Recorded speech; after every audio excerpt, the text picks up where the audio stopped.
Hello, Veterans Information Channel. It's George Christos. Was just reading the Military Times this morning. It's still January, end of 2020.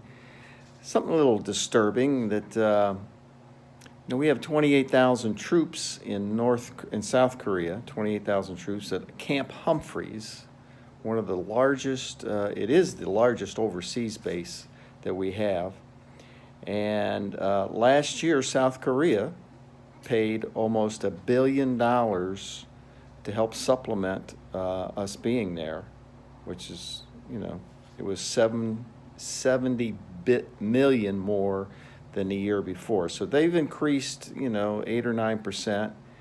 And so that ended December 31st, 2019, the agreement.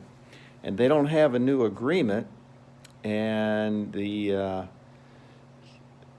current administration wants another increase. So in the meantime, if you're at Camp Humphreys in South Korea,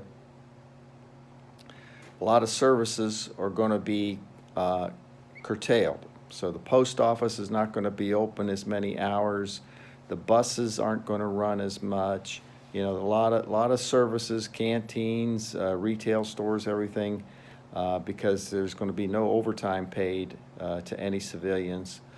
So it's quite a shock because, a lot of the civilians that work on the base at Camp Humphreys are family members of the military, and they depend on that income. So this is a problem, and this shouldn't be happening. It should not be happening.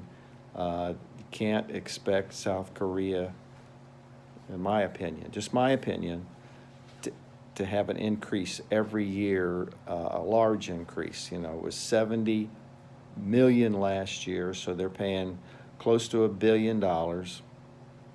And yes, it's in their interest that we keep troops there so they don't have to maintain a military. There's a reason for that.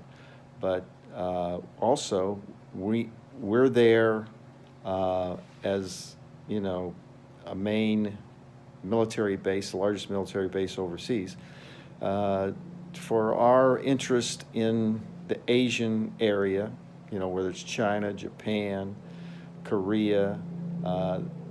We're protecting our own interest in the security of the United States by having our troops there. So playing games with the military because the military and their families are the ones that are going to have to pay the price here by having services curtailed. It's not going to do anything to South Korea. So just thought you'd like to know that. It's you can read about it, all the details in the Military Times, and if you don't agree with this, you should call your senators and congressmen and tell them, stop fooling around, take care of the troops, the 28,000 troops that we have, and their families. So we're talking, 50, 60,000 people that are affected by this not signing a new agreement. And we're already 30 days into, it's almost January 26th, so it's not right. And,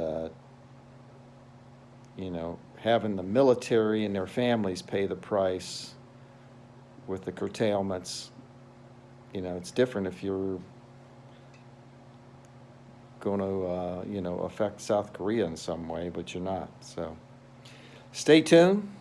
The Veterans Information Channel is George Christos, Navy veteran, and everybody take care.